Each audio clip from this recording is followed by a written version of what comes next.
Hello everyone. Welcome to our YouTube channel NEET UG in 10 bite size videos for NEET UG. अगले 10 minute में हम इस channel पर NEET UG के एक टॉपिक रोटेशनल डायनामिक्स पे कुछ क्वेश्चंस की प्रैक्टिस करेंगे। Let me introduce about myself Anshul Walecha, alumni of IIT Guwahati, NET JRF GATE JEST JAM qualified, ex faculty Aakash institute Delhi, Allen career institute Chandigarh, mentoring the NEET aspirants from last 11+ years. Unacademy के plus subscription पे आपको क्या मिलेगा? Daily live class मिलेगी, interactive class होगी, structured course होगा in line with the syllabus of the exam, live test and quizzes होंगे जिसके बाद आप अपनी परफॉर्मेंस का डिटेल्ड एनालिसिस कर सकते हैं। अनलिमिटेड एक्सेस होगा once you have taken the subscription. उसके बाद इंडियाज बेस्ट टॉप एजुकेटर्स जो अनअकैडमी के प्लेटफॉर्म पर अवेलेबल हैं, आप उनकी लाइव क्लासेज और रिकॉर्डेड क्लासेस को अपने कंफर्ट के हिसाब से any time from anywhere access कर सकते हैं। आइकॉनिक सब्सक्रिप्शन की अगर मैं बात करूं, आइकॉनिक सब्सक्रिप्शन में आपको ऑल बेनिफिट्स ऑफ प्लस मिलेंगे। उसके अलावा पर्सनल कोच मिलेगा, स्टडी प्लानर होगा, टेस्ट एनालिसिस होगा, in depth test analysis with personalized feedback होगा।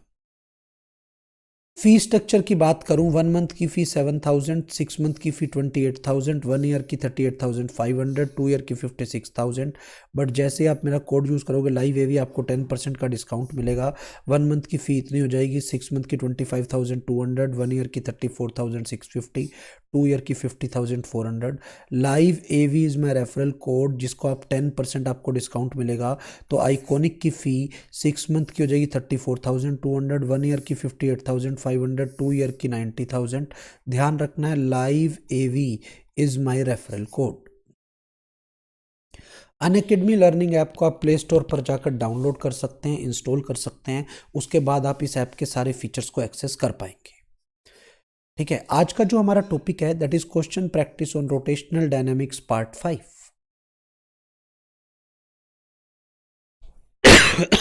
solid sphere, solid cylinder, hollow sphere and hollow cylinder are simultaneously freely start rolling down from the top of an inclined plane. If a is the acceleration of their center of mass, then A is। ठीक है, अब बेटा कैसे करना है, बड़े ध्यान से समझना। इस क्वेश्चन को करना कैसे है यहाँ पर बड़े ध्यान से समझना है।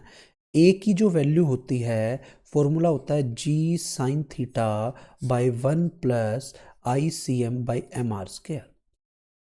तो बेटा सबसे पहले था सॉलिड स्फीयर, देख सकते हो आप, solid sphere, solid sphere, solid cylinder, hollow sphere, hollow cylinder.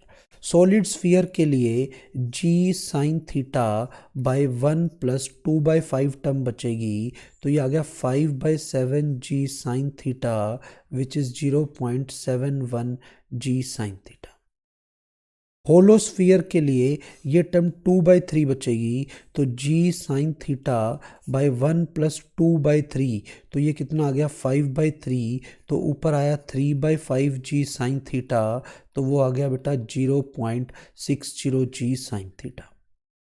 होलो सिलेंडर की बात करूं, सिलेंडर में हाफ आ जाएगा बेटा, हाफ आने का मतलब 1 प्लस हाफ, 1 प्लस हाफ का मतलब हो गया 2/3 G sin theta which is 0.67 G sin theta. And solid cylinder की बात करूं, ये हो गया G sin theta by 1 plus, क्या होगा सॉलिड में, मतलब सॉलिड, ये सॉलिड सिलेंडर था, ठीक है, ये होलो की बात कर रहा हूँ। होलो सिलेंडर का moment of inertia MR square होगा, तो MR स्क्वायर 1 + 1, तो ये आ गया 0.50 G sin theta.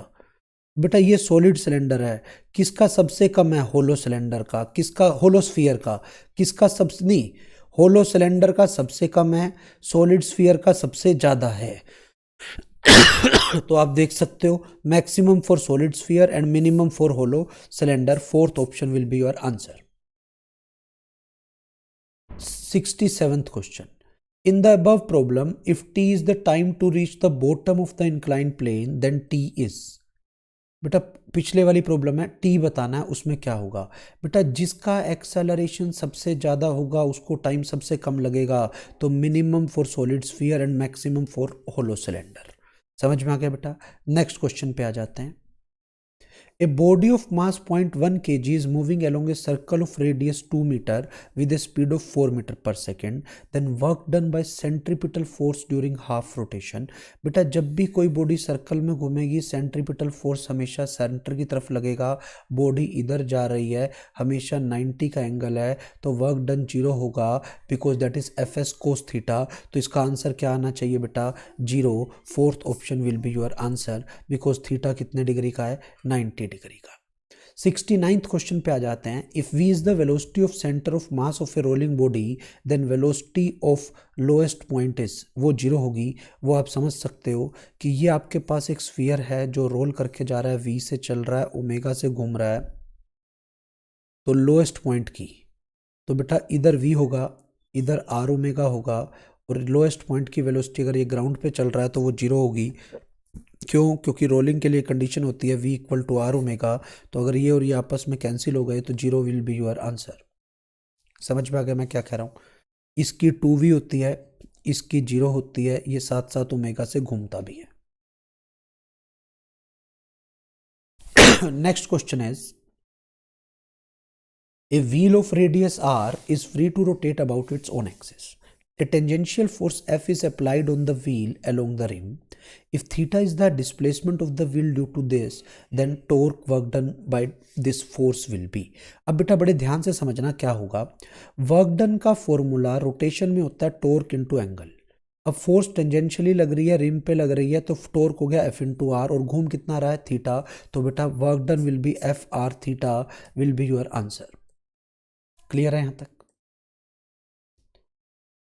Circular disc of mass 2 kg and radius 1 meter is rotating about an axis perpendicular to its plane and passing through its center of mass with a rotational kinetic energy of 8 joule.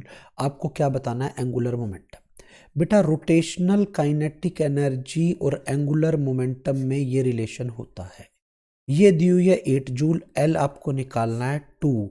Disc है, disc का moment of inertia होगा mr square by 2.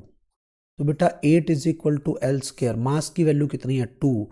Radius की value 1 का square. तो यहाँ से आपका L square जो आ गया वो 16 आ गया, तो एल की वैल्यू 4 आ गई SI यूनिट में, तो 4 विल बी योर आंसर. हाँ बेटा देख लो, कैलकुलेशन कर रखी है इन्होंने, तो सीधा सीधा आंसर आ गया. The ratio of rotational kinetic energy and translatory kinetic energy of a rolling circular disc is. बड़े ध्यान से देखना है. अगर बॉडी रोल कर रही है, डिस्क है, तो बेटा डिस्क की रोटेशनल काइनेटिक एनर्जी वो होगी हाफ आई ओमेगा स्क्वायर, जिसको मैं लिखूंगा हाफ आई की value mr square by 2 omega square which is 1/4 m v square. R omega is v. और ट्रांसलेटरी वाली एनर्जी होगी क्या बेटा? Half m v square. तो रेशो निकालनी है.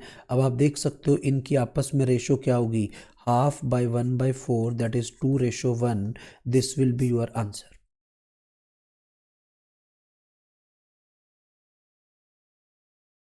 रोटेशन और ट्रांसलेटरी की गड़बड़ कर गया ना. 1/4/1/2, तो ये आ गया 1:2 विल बी योर आंसर. तो ये आंसर आ गया. मैंने कहा है रोटेशन की जो क्वेश्चन में पूछा है और ट्रांसलेटरी की आपस में डिवाइड करके, पहले मैं उल्टा निकाल गया था. Thank you. अगर अभी तक आपने हमारे चैनल को सब्सक्राइब नहीं किया है तो सब्सक्राइब कर लें, लाइक कर लें. Live AV is my referral code to unlock any content on Unacademy app. और 10% अगर आप लाइव AV कोड है मेरा, 10% ऑफ इन सब्सक्रिप्शन फ़ी. ध्यान रखना है. Thank you.